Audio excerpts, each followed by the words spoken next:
嘉义区主流国小人灵的表演为现场带来闹热的气氛，这是由普济文史研究协会所办的剪纸会灯活动，邀请400多位社区的乡亲亲子家庭做伙来创作。要完成2只长差不多40公尺的龙形高灯，这个灯笼的意象，然后我们要创作一条龙这样子，然后到时候今天所有的剪纸作品，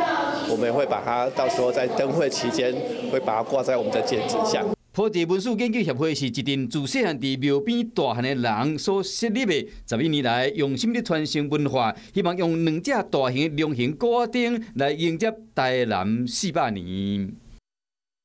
你好，我是宋彦明。想掌握最及时的新闻资讯吗？赶紧订阅、按赞、开启小铃铛，锁定华视新闻 YouTube 频道。